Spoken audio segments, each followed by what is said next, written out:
En 1953, la CIA lance un programme secret, son nom de code, MK-Ultra. Son objectif, contrôler l'esprit humain par des drogues, des chocs électriques, des techniques de torture. Ce programme, il n'est pas une rumeur, il est dans les archives officielles du gouvernement américain. Archives.gov. Ce soir, tapez MK-Ultra, les documents sont là, gratuits, accessibles à tous. En 1977, le Sénat américain organise des audiences publiques, des victimes témoignent en direct. Le directeur de la CIA, Stansfield Turner, est convoqué.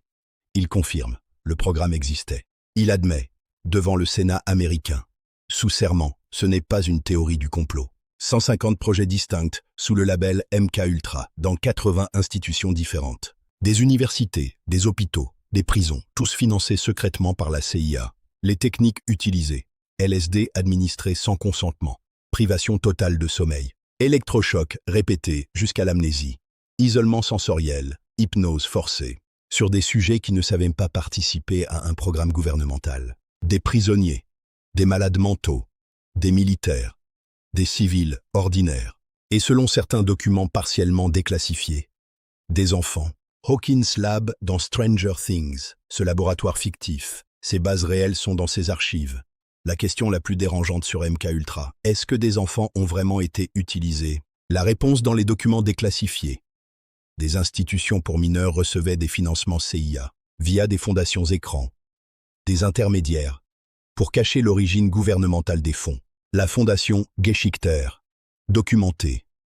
Une fondation écran qui finançait des recherches sur des patients vulnérables. Le docteur Ewen Cameron, psychiatre canadien, financé directement par MK-Ultra, ses expériences documentées. Cameron utilisait la privation de sommeil prolongée, le LSD, la répétition de messages enregistrés, sur ses patients à l'Institut Allen Memorial de Montréal, sans leur consentement. Des adultes, des adolescents, tous traités sans leur accord, dans un hôpital officiel. Le gouvernement canadien a officiellement reconnu les faits. Des compensations financières versées. Ces compensations sont dans les archives juridiques canadiennes. Un fait judiciaire établi. Eleven dans Stranger Things, séparé de sa mère à la naissance. Élevé en laboratoire, expérimenté. Cette fiction, elle extrapole une réalité documentée. Des institutions qui utilisaient des sujets vulnérables. Pas une invention des Duffer Brothers. Une réalité que les archives confirment partiellement. Des expériences sur des mineurs dans des institutions psychiatriques. Mentionnées dans les documents. La frontière entre Hawkins Lab et la réalité de MK-Ultra est plus mince que Netflix ne l'indique. Frank Olson, scientifique de la CIA, il reçoit du LSD dans son café sans le savoir, en 1953, peu de temps après. Il tombe d'une fenêtre d'hôtel au 13e étage, mort. Accident, selon la version officielle initiale. Mais sa famille n'a jamais accepté cette version. En 1994, 41 ans plus tard, son corps est exhumé. Des analyses révèlent des signes possibles d'homicide. Le cas Olson a été rouvert. Plusieurs fois. Il est documenté dans les archives judiciaires américaines. La famille Olson a reçu 750 000 $ du gouvernement américain.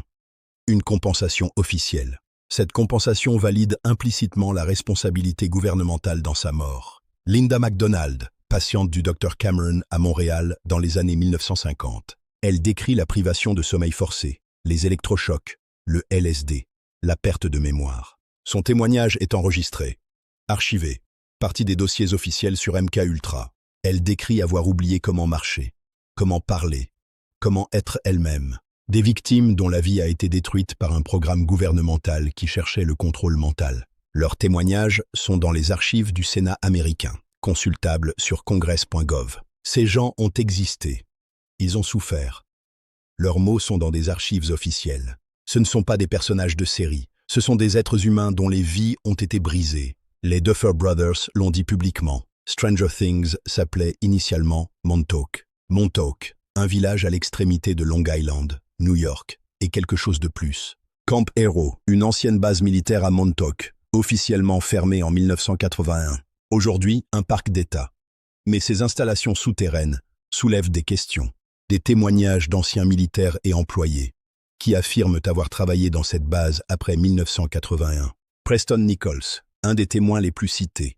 Il affirme avoir participé au projet Montauk. Des expériences de contrôle mental, des enfants utilisés, une technologie avancée. Ces témoignages individuels, impossibles à vérifier indépendamment, dans le jaune, mais le contexte réel autour d'eux. Camp Hero existe. Sa base souterraine est photographiée. Des photographies aériennes de Camp Hero disponibles publiquement. Les installations visibles. Matt Duffer. Interview Rolling Stone 2016. Citation exacte. Nous avons commencé avec Montauk. Ross Duffer. Interview Entertainment Weekly 2017.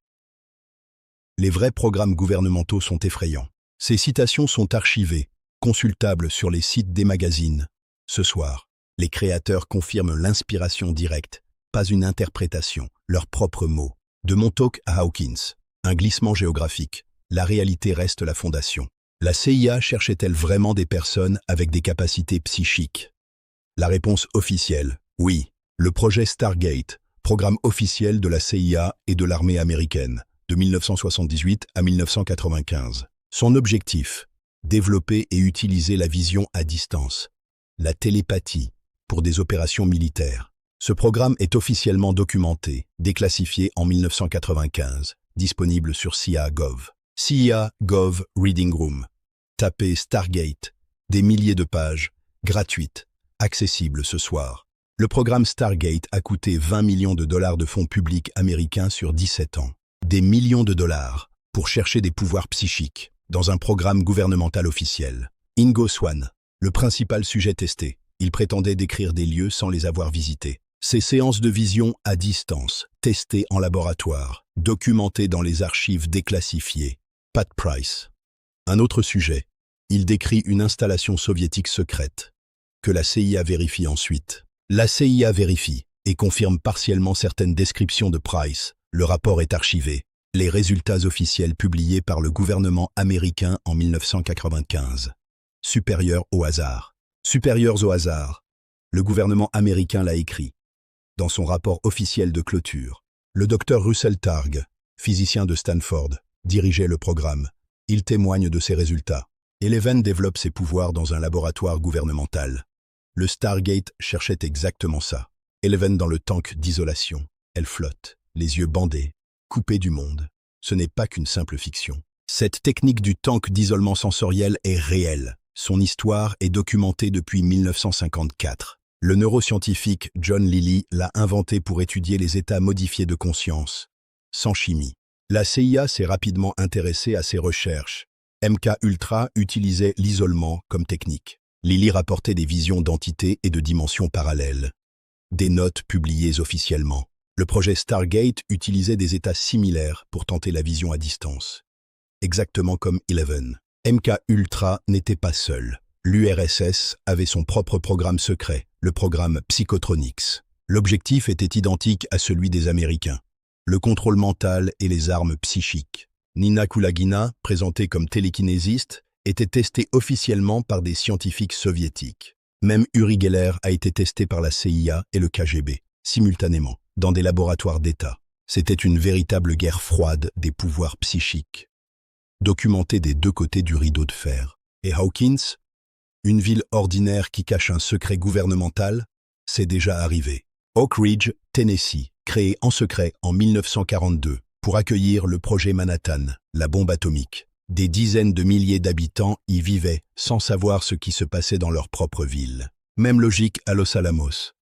Des familles entières vivaient dans une ville qui n'existait pas sur les cartes. Hawkins est la fiction. Oak Ridge est la réalité. Même concept, même logique de secret absolu. En 1973, le directeur de la CIA ordonne la destruction des archives MK-Ultra. Des milliers de documents. Pourquoi brûler des archives si le programme était innocent? C'est la question posée par le Sénat. Certains documents ont survécu par accident, classés dans des archives financières. Ils sont dérangeants. Le projet Artichoke testait l'amnésie induite. Créer quelqu'un sans aucun souvenir de son passé. C'est exactement le scénario d'Eleven. Une enfance effacée au profit d'expériences gouvernementales. Et au Canada, les orphelins de Duplessis prouvent que ces abus institutionnels ne sont pas une fiction. Des milliers d'enfants sains diagnostiqués comme malades mentaux pour obtenir des subventions. Placés dans des asiles, ils ont subi des traitements forcés. Le gouvernement a reconnu les faits. La réalité est que des enfants ont été utilisés comme sujets dans des institutions officielles. C'est documenté. Stranger Things prend cette réalité sombre et l'extrapole dans un programme secret captivant. La fiction et la réalité sont bien plus proches qu'on ne le pense. La vérité est souvent ailleurs. Restez vigilants.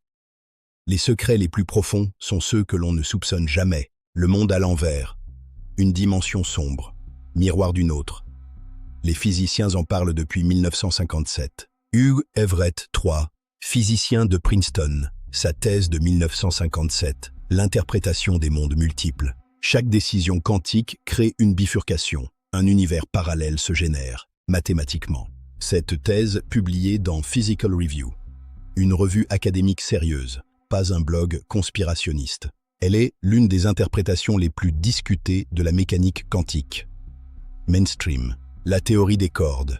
Elle prédit jusqu'à 11 dimensions supplémentaires, publiée dans les revues. Lisa Randall, physicienne de Harvard, son livre Warped Passages, Harvard University Press, 2005. Elle décrit des dimensions supplémentaires qui pourraient être grandes, habitées, adjacentes. Adjacent, ce mot, c'est exactement ce qu'est le monde à l'envers dans Stranger Things. Le CERN à Genève dépense des milliards pour chercher des traces de ces dimensions supplémentaires. Des milliards d'euros de fonds publics européens pour chercher des dimensions parallèles. Ce n'est pas de la fiction. C'est le programme de recherche du plus grand laboratoire de physique mondiale, le Large Hadron Collider. Sa mission principale, chercher de la nouvelle physique, dont des dimensions. Des publications régulières du CERN sur ses recherches. Sur cern.ch. Consultable, gratuitement. Le monde à l'envers comme concept physique possible, il est dans les équations des meilleurs physiciens. La porte vers le monde à l'envers dans Stranger Things. Un trou de verre. Un pont spatio-temporel. Einstein et Rosen les ont décrits mathématiquement en 1935. Le pont d'Einstein-Rosen. Une solution aux équations de la relativité générale. Un tunnel entre deux régions de l'espace-temps. Les équations le permettent, la physique ne l'interdit pas. Mathématiquement cohérent.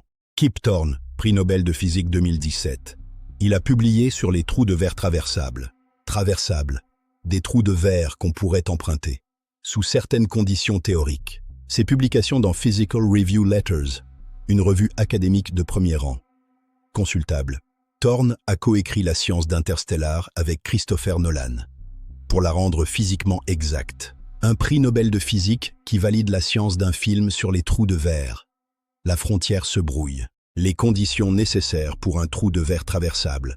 De la matière exotique à énergie négative. Cette matière exotique, non encore découverte, mais non exclue par les équations de la physique. Dans Stranger Things, une énergie massive et concentrée ouvre la porte vers le monde à l'envers. Cette énergie suffisante pour créer un pont vers une autre dimension. Les équations ne l'excluent pas. Ce que Stranger Things montre visuellement, la physique le permet mathématiquement. La porte de Hawkins Lab, une extrapolation fictive de concepts physiques réels et publiés. La physique quantique a déjà normalisé l'impossible, avant même Stranger Things. L'expérience de la double fente. Un électron semble passer par deux endroits à la fois. Tant qu'il n'est pas observé, il existe dans une superposition d'états, ici ET, là, simultanément. Ce phénomène est mesuré, reproductible en laboratoire, documenté. Pas une théorie, un fait. L'enchevêtrement quantique. Deux particules connectées, quelle que soit la distance entre elles. Une mesure sur l'une affecte instantanément l'autre, même à des millions de kilomètres. Einstein appelait ça une action fantôme à distance. Il le trouvait impossible. Il avait tort. En 2022, le prix Nobel de physique est accordé pour avoir prouvé expérimentalement l'enchevêtrement. Alan Aspect, John Clauser, Anton Zeilinger. Prix Nobel 2022. Fait documenté. Nobelprize.org. Si la réalité quantique est aussi étrange, une dimension parallèle adjacente semble moins impossible. Plus étrange, plus interconnectée, plus simultanée que notre perception ne le suggère. Le monde à l'envers influençant notre dimension via Will Byers, comme l'enchevêtrement quantique. Deux réalités connectées, l'une affectant l'autre à distance, sans contact direct apparent. Ce n'est pas plus impossible que deux particules enchevêtrées à des millions de kilomètres. La physique moderne a déjà prouvé l'impossible. Les dimensions parallèles s'inscrivent dans ce cadre. Le Mind Flayer. Il contrôle un réseau mental collectif, des milliers d'individus connectés, Cette idée a un équivalent réel, documenté dans la biologie et l'écologie. Les champignons mycorhiziens, un réseau souterrain qui connecte des milliers d'arbres. Ce réseau, baptisé le Wood Wide Web, des arbres qui communiquent comme des nutriments et des alertes. Suzanne Simard, biologiste à l'Université de Colombie-Britannique. Elle documente ce réseau. Ses publications dans Nature, dans Science. Le hive mind végétal existe, mesuré, documenté. Les fourmis légionnaires, un super-organisme. Décision collective sans centre de commandement. Des millions d'individus, comportements coordonnés, sans chef. Un hive mind biologique, naturel. Les phéromones identifiés. Les signaux chimiques qui coordonnent le comportement collectif. Les coraux. Quand un prédateur attaque, tout le récif réagit simultanément, un signal partagé. Des biologistes marins ont mesuré cette communication de récif, documentée, publiée. Le cerveau humain lui-même. Des milliards de neurones, un réseau distribué. Aucun centre unique. Une décision émerge du réseau entier, pas d'une cellule centrale, comme le Mind Flayer. Le Mind Flayer est une extrapolation de ce que la biologie produit naturellement. La nature connaît des organismes distribués. Le Mind Flayer est leur version sombre extrapolée. Le Démogorgone, une créature qui semble impossible, venue d'une autre dimension. La nature réelle produit des créatures que la science trouvait impossibles il y a encore 50 ans. Les vers géants des sources hydrothermales. Des vers de 2 mètres, sans bouche, sans estomac. Ils vivent de chimiosynthèse, en totale obscurité, dans une chaleur extrême, impossibles en théorie. Ils existent, documentés par des sous-marins scientifiques, publiés dans Nature. Le calamar géant Architeuthis, des spécimens confirmés de 13 mètres, documentés officiellement. Pendant des siècles, c'était une légende de marin, le kraken, impossible, mythologique. En 2004, la première photographie d'un calamar géant vivant dans son habitat naturel, réalité. Le kélacanthe, un poisson préhistorique, supposé éteint depuis 65 millions d'années. En 1938, un pêcheur en attrape un vivant au large de l'Afrique du Sud. L'espèce était là. Des formes de vie considérées impossibles, qui existent, que la science découvre encore. Les abysses océaniques couvrent 65% de la surface terrestre. Nous en avons exploré moins de 20%. Dans ces profondeurs non explorées, des formes de vie que nous ne pouvons pas encore imaginer. Si notre planète cache encore des formes de vie inimaginables, que peut cacher une autre dimension? Le Démogorgon comme extrapolation logique de ce que la nature produit déjà. Crédible. Un univers miroir sombre, froid, sans lumière, hostile à la vie humaine. La cosmologie moderne a modélisé exactement ce type d'univers, dans des publications sérieuses. Si une dimension parallèle a des constantes physiques différentes de la nôtre, ces conditions aussi. Des physiciens ont simulé des univers avec des constantes cosmologiques légèrement différentes. Résultat, des univers où les étoiles ne s'allument jamais, où la matière ne s'organise pas. Des univers froids, sombres, sans énergie utilisable. La vie telle que nous la connaissons impossible. Ces simulations sont publiées dans des revues de cosmologie, peer-reviewed, consultables. La matière noire. Elle représente 27% de notre univers, invisible, inconnu dans sa nature. Si la matière noire existe dans une dimension parallèle adjacente, cette dimension est sombre, froide. L'énergie sombre, 68% de l'univers. Sa nature est inconnue, peut-être d'une autre dimension. 95% de notre univers est fait de quelque chose que nous ne comprenons pas encore. Dans ces 95%, quelque chose pourrait vivre, dans des conditions radicalement différentes des nôtres. Le monde à l'envers avec ses spores toxiques, son brouillard, son atmosphère irrespirable. Un univers avec des constantes physiques différentes. Une atmosphère qui tuerait un humain. Des univers sombres et hostiles, prédits par la cosmologie moderne, comme le monde à l'envers. Les sujets du programme Stargate. Ce qu'ils décrivaient pendant leur séance de vision à distance. Leurs rapports sont dans les archives déclassifiées de la CIA sur CIA.gov, consultables. Ingo Swann, il décrit traverser une frontière pendant ces séances, comme passer dans autre chose. Pat Price décrit des installations soviétiques avec une précision que la CIA vérifie partiellement. Ces rapports de vérification par la CIA, ils sont dans les archives déclassifiées. Certains sujets décrivent leurs expériences comme des voyages dans d'autres niveaux de réalité. Ces descriptions dans des rapports gouvernementaux officiels, par des sujets testés par la CIA. La CIA prenait ces descriptions suffisamment au sérieux pour continuer le financement. 17 ans, des millions de dollars, pour des programmes où des sujets décrivaient traverser vers d'autres dimensions. Pas dans Stranger Things, dans un programme gouvernemental américain officiel, documenté. La connexion entre les expériences sur la conscience et l'accès à d'autres dimensions. Elle est dans les archives du Stargate, pas dans une série Netflix, dans des rapports CIA, MK Ultra plus Stargate, deux programmes qui cherchaient à accéder à quelque chose au-delà, et Eleven, dont les expériences CIA ouvrent une porte vers le monde à l'envers. La fiction extrapole logiquement de ce que les archives confirment que la CIA cherchait. La connexion entre la physique quantique et la conscience humaine. Un débat académique actif. Roger Penrose, physicien de Cambridge, prix Wolf de physique. Il pense que la conscience est quantique. Sa théorie ORC-OR, développée avec l'anesthésiste Stuart Hameroff, publiée, débattue. Des structures dans les neurones, les microtubules, pourraient traiter de l'information quantique. Si la conscience est quantique, elle pourrait en théorie interagir avec d'autres niveaux de réalité, avec d'autres états quantiques, d'autres dimensions. Si elles existent, une connexion possible. Cette connexion entre conscience et dimension parallèle, elle est dans la littérature académique, pas comme certitude, comme hypothèse sérieuse, prise au sérieux par des physiciens de renom. Les expériences CIA du Stargate cherchaient à utiliser la conscience pour accéder à l'information. Eleven utilise sa conscience, depuis un état modifié, pour accéder au monde à l'envers. Cette logique narrative, elle correspond aux hypothèses académiques sur conscience et dimension. Le tank d'isolation modifie l'état de conscience, des drogues amplifient, la porte s'ouvre. Cette progression, tank plus état modifié plus accès à autre chose, elle est dans les archives CIA. La physique de la conscience et l'accès à d'autres dimensions, un champ de recherche réel. Stranger Things ne l'invente pas. Il extrapole ce que des scientifiques sérieux ont proposé. Joyce Byers, les lumières qui clignotent. Will qui communique depuis le monde à l'envers. Cette communication via les champs électromagnétiques. Elle a des bases dans la réalité physique. Le cerveau humain génère des champs électromagnétiques, mesurables par électroencéphalographie.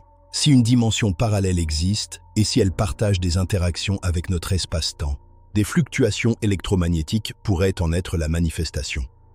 Comme dans la série, des anomalies électromagnétiques inexpliquées sont documentées dans certaines zones géographiques. Des appareils électroniques qui dysfonctionnent, des boussoles qui perdent le nord, des interférences. Ces phénomènes documentés, souvent expliqués par des causes géologiques naturelles, le plus souvent. Mais certains cas restent inexpliqués après analyse scientifique, dans la littérature. Le triangle des Bermudes, largement démythifié, mais certaines anomalies magnétiques locales réelles. Des zones de la Terre avec des anomalies magnétiques naturelles, documentées par les géophysiciens. Des anomalies magnétiques naturelles qui affectent les appareils électroniques. Mesurées. La déchirure vers le monde à l'envers créée à Hawkins. Elle perturbe les champs électromagnétiques. Cette perturbation, elle est physiquement cohérente.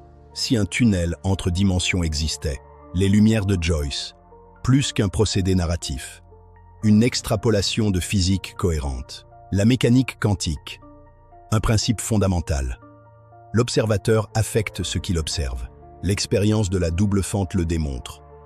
Observer change le résultat de l'expérience. Cette relation entre observateur et réalité observée, elle est au cœur de la physique quantique, dans le monde à l'envers. Quand Eleven l'observe depuis le tank, il la voit aussi, réciproquement. Cette réciprocité, elle est cohérente avec les principes quantiques de l'observation. Observer une dimension parallèle pourrait la rendre capable de vous observer en retour. L'entrelacement entre le sujet observant et la réalité observée, un concept physique réel. Vecna, il perçoit ceux qui entrent dans le monde à l'envers, il les traque ensuite. Cette réciprocité de l'observation, cohérente avec les effets de l'observateur en physique quantique. Plus vous regardez dans une dimension, plus vous devenez visible dans cette dimension. Un principe physique extrapolé par la série en éléments narratifs, logiquement cohérents. La CIA, avec ses sujets du Stargate, elle voulait voir sans être vue. Impossible selon la physique. Observer, c'est interagir. Interagir, c'est être visible. La physique l'impose. MK Ultra cherchait une fenêtre unidirectionnelle sur le monde. La physique dit que ça n'existe pas. Stranger Things est plus rigoureux physiquement que les programmes CIA qu'il décrit, ironiquement. Stranger Things se passe en 1983, 1984, 1985, pas par nostalgie, par précision historique. 1981, Ronald Reagan entre à la Maison-Blanche. Il multiplie par 3 le budget de la CIA. Ces augmentations sont documentées. Plus d'argent pour des programmes classifiés, la guerre froide à son apogée. La peur du retard soviétique accélère les programmes. SDI. L'initiative de défense stratégique de Reagan. Officiellement pour des lasers spatiaux, officieusement pour d'autres armements. Des programmes noirs, des budgets non déclarés. Le scandale Iran-Contra a révélé des opérations hors contrôle. Des labos comme Hawkins deviennent crédibles. L'URSS avait son propre programme de recherche psychique, le programme Psychotronics, déclassifié après 1991. L'objectif soviétique, le contrôle mental, Nina Kulagina, télékinésiste, a été testé sérieusement par des scientifiques du KGB. La compétition pour les armes psychiques était aussi réelle que la course nucléaire. 2 programmes parallèles, documentés des 2 côtés du rideau de fer. Les années 1980 ont traumatisé l'Amérique avec des disparitions réelles. Adam Walsh en 1981, Ethan Patz en 1979. Le visage des enfants sur les cartons de lait est devenu une réalité. Ces disparitions ont créé une atmosphère de peur. Les parents dans Stranger Things reflètent l'anxiété réelle d'une époque où des enfants disparaissaient sans explication. La technologie militaire était en avance de 20 ans sur le civil. L'Internet et le GPS existaient déjà pour l'armée bien avant le grand public. Le programme Echelon, un réseau mondial d'interception, était opérationnel. Hawkins Lab montre ce que les labos militaires avaient vraiment et que le public ignorait. Les installations souterraines comme le NORAD ou Raven Rock existent vraiment. Des infrastructures massives, reliées par des tunnels, documentées dans les archives. Le sous-sol de Hawkins est aussi crédible que celui de Cheyenne Mountain. Stranger Things capture l'atmosphère d'une époque, pas seulement son esthétique. Eleven connaît une vérité. Elle essaie de la dire. Elle n'est pas crue. Puis, la réalité s'impose. Cette trajectoire, elle est celle de chaque lanceur d'alerte documenté dans l'histoire récente. Daniel Ellsberg. Il savait sur le Vietnam, les Pentagon Papers, 1971, traité comme traître. Puis l'histoire l'a réhabilité. Les documents confirmaient ce qu'il disait. Il avait raison. Mark Felt, Deep Throat. Il savait sur le Watergate. Il a dit à Woodward et Bernstein, en secret. Sa révélation a fait tomber un président. Il a attendu des décennies avant de révéler son identité. Frank Serpico, policier de New York. Il savait sur la corruption. Il a dénoncé. On a essayé de le tuer. Edward Snowden. Il savait sur la surveillance de masse de la NSA. Il a dit, traité comme traître. Frances Haugen, elle savait sur Facebook. Elle a dit au Congrès, traité d'abord avec scepticisme. Puis ces documents publiés ont tout confirmé, les Facebook Files, la réalité validée. Chelsea Manning, elle savait sur les crimes de guerre. Elle a dit, emprisonné, puis gracié. Dans chaque cas, le même pattern, savoir, dire, ne pas être cru. Puis la réalité confirme. Eleven dans Stranger Things suit exactement ce pattern. Document après document, saison après saison. Cette trajectoire est tellement universelle dans les scandales réels qu'elle résonne pour des millions. 400 millions de spectateurs qui ont peut-être tous vécu une version de cette expérience. 400 millions de vues pour Stranger Things. La réponse n'est pas la nostalgie seule. Des études de confiance institutionnelle montrent pourquoi cette série résonne si profondément. Gallup mesure la confiance dans les institutions américaines depuis les années 1970. Gallup.com. En 1974, 70% des Américains faisaient confiance au gouvernement fédéral. En 2023, ce chiffre est à 20%, le plus bas depuis le début des mesures. Gallup confirme. Cette chute de 70% à 20% en 50 ans. Elle correspond exactement à la période racontée par Stranger Things. MK Ultra révélé en 1975, Tuskegee révélé en 1972, Iran-Contra révélé en 1986, Pentagon Papers en 1971. Chaque décennie apporte sa révélation d'un programme que les institutions cachaient. Wikileaks 2010, les révélations Snowden 2013, les Facebook Files 2021, la pattern continue. Les spectateurs de Stranger Things, ils ne regardent pas un thriller nostalgique sur des monstres. Ils regardent une métaphore de leur propre expérience avec les institutions qui leur ont menti, ou qui ont failli, ou qui ont caché. Une expérience que 80% de la population partage selon Gallup. Cette résonance, elle est mesurée, documentée, dans des études sociologiques sérieuses. Stranger Things est un thermomètre de la méfiance institutionnelle de son époque. Et ce thermomètre, il monte depuis 50 ans, 400 millions de vues en sont la mesure. Le thème profond de Stranger Things. Des victimes qui savent quelque chose, qu'on ne croit pas. Will Byers revient du monde à l'envers. Il décrit ce qu'il a vécu. Peu de gens le croient vraiment. Eleven décrit ses expériences dans le laboratoire. Difficile à croire pour les adultes autour d'elle. Ce pattern de victimes non crues. Il traverse toutes les grandes affaires des dernières décennies. Les enfants victimes de l'Église catholique. Non crus pendant des décennies. L'institution les protégeait. Les athlètes victimes de Larry Nassar. USA Gymnastics. Non crus pendant 30 ans. L'institution couvrait. Les victimes d'Epstein. Non crus pendant des années. Les institutions protégeaient. Dans chaque cas, une institution qui couvre. Des victimes qu'on ne croit pas. Puis, la révélation. Stranger Things sort en 2016, un an avant le début de MeToo. Une synchronie culturelle frappante. La série capture une vague culturelle émergente, celle de la croyance aux victimes. Le Believe Women, le Believe Victims, le Believe the Whistleblowers. Un changement culturel documenté. Stranger Things lui donne une narrative fictive. Accessible à 400 millions de personnes. Il rend viscéralement compréhensible ce que signifie ne pas être cru. Quand on sait, chaque fois qu'Eleven n'est pas cru, des millions de spectateurs se reconnaissent. Parce qu'ils ont vécu cette expérience, ou connaissent quelqu'un qui l'a vécu. MKUltra, officiellement terminé en 1973. Mais les gouvernements n'ont pas arrêté de chercher. Le programme DARPA, Defense Advanced Research Projects Agency, actif, financé, publié. DARPA.1000, les programmes actuels disponibles, dont des recherches sur l'interface cerveau-machine. BrainGate, un programme financé par le NIH et DARPA, pour connecter le cerveau à des ordinateurs. Des électrodes dans le cerveau, des patients paralysés qui contrôlent des ordinateurs, documentés. Neuralink, Elon Musk, approuvé par la FDA pour des essais humains en 2023, FDA.gov confirme. Premier patient implanté en janvier 2024, Nolan Darboh, ses résultats publiés, documentés. Des électrodes dans un cerveau humain pour commander des ordinateurs. La FDA l'a approuvé. Ce n'est pas de la science-fiction. C'est une réalité de 2024, documentée officiellement. La version 2024 de ce que MKUltra cherchait dans les années 1950. Par des voies légales, commerciales, avec consentement éclairé des patients. La différence éthique fondamentale. Mais la direction de la recherche. Connecter le cerveau humain à d'autres systèmes. La même. Hawkins Lab en 1983 et un laboratoire de neurotechnologie en 2024. La distance a diminué. Les expériences de contrôle mental de MKUltra. Leurs successeurs légaux existent, publiquement.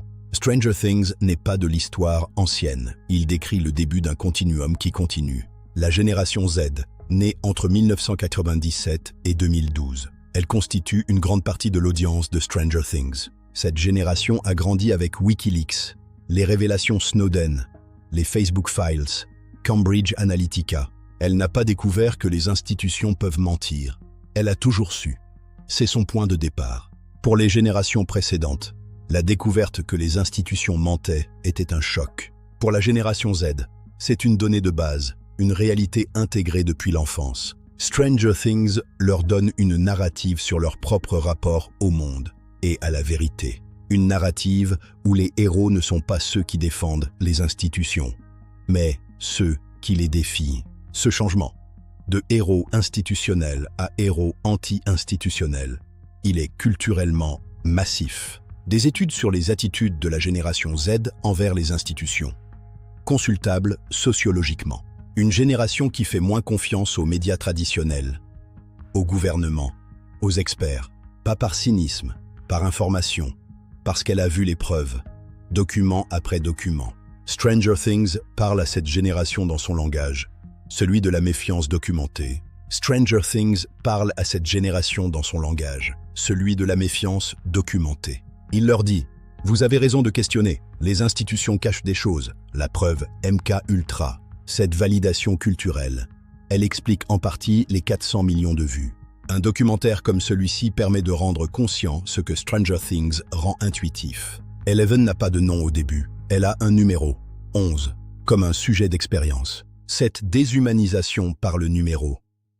Elle est documentée dans les témoignages de victimes de MK Ultra. Des personnes identifiées par des numéros dans des programmes, pas par leur nom. Un fait, la reconstruction identitaire d'Eleven tout au long de la série. Trouver son nom, sa famille. Cette reconstruction correspond à ce que les psychologues documentent chez les victimes de traumas institutionnels. La dissociation, l'amnésie partielle, la difficulté à faire confiance.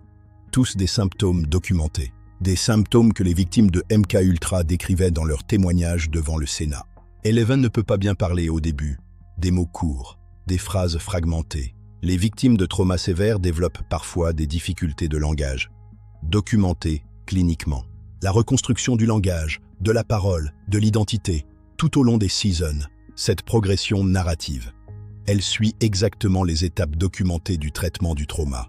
Les thérapeutes qui travaillent avec des victimes de traumas institutionnels reconnaissent Eleven. Son arc narratif correspond à la littérature clinique sur le trauma et la résilience. Les créateurs ont fait leurs recherches. La psychologie d'Eleven est documentairement exacte. Stranger Things est une représentation fidèle des effets psychologiques du trauma institutionnel. Will revient du monde à l'envers, mais quelque chose a changé en lui.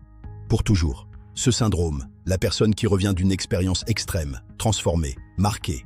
Les survivants de captivité décrivent exactement cette expérience. Retourner dans leur vie normale, mais ne plus jamais y appartenir complètement. Portant un monde intérieur que les autres ne voient pas. Les anciens combattants avec PTSD décrivent le monde comme légèrement décalé après leur retour, comme si deux réalités coexistaient, celle des autres et la leur.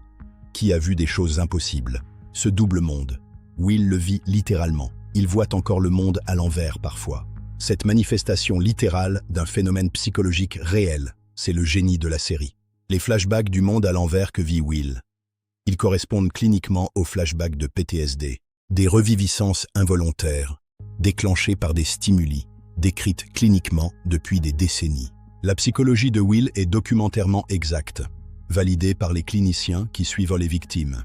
Les victimes de MK Ultra décrivaient des états similaires, des flashbacks d'expériences traumatisantes, des moments où deux réalités se superposent, celle du présent et celle du trauma. Stranger Things rend visible un phénomène clinique réel pour des millions de spectateurs et peut-être aide certains à nommer ce qu'ils vivent grâce à la fiction et peut-être aide certains à nommer ce qu'ils vivent grâce à la fiction. La saison 5 de Stranger Things arrive, la finale promise, ce que la logique narrative suggère. Sur la base des inspirations réelles documentées, quelques analyses basées sur les faits établis. Vecna existe indépendamment des expériences. Il préexistait à Hawkins Lab, la logique de la série. Si on applique cette logique à la réalité, les programmes CIA n'ont peut-être pas créé des phénomènes. Ils ont peut-être tenté d'exploiter quelque chose qui existait déjà. Cette hypothèse est cohérente. Cohérente avec les archives Stargate, des sujets qui décrivèrent des entités préexistantes. Ces entités que les sujets décrivaient, dans des rapports gouvernementaux officiels, archivés. Si la saison 5 explore cette logique, elle sera encore plus proche de ce que les archives suggèrent. Publiée ou cachée, cette tension est au cœur des débats sur les programmes secrets réels. La question philosophique finale. Si vous saviez, détruiriez-vous ce savoir pour la sécurité, publié ou caché? Cette tension est au cœur des débats sur les programmes secrets réels. Le gouvernement qui cache les expériences de Hawkins Lab, pour protéger la population, disent-ils, mais aussi pour protéger le programme. Et ses responsables. C'est toujours les deux. Regardez la saison 5 avec ce que vous savez maintenant. Tout prendra une dimension différente. Les références au programme réel, les échos de MK Ultra, vous les verrez clairement. Avant de conclure, la liste complète des sources de ce documentaire, toutes gratuites. Avant de conclure, la liste complète des sources de ce documentaire, toutes gratuites. Archives.gov, tapez MK Ultra, les documents déclassifiés du programme, accessibles ce soir. CIA.gov, Reading Room, tapez Stargate, des milliers de pages sur les recherches psychiques CIA. Congress.gov, les auditions du comité Church de 1975, témoignages des victimes. Consultable. Volt.fbi.gov. Les archives déclassifiées FBI liées aux programmes secrets gouvernementaux. Gallup.com. Les sondages sur la confiance institutionnelle sur 50 ans. La chute documentée. DARPA.mil.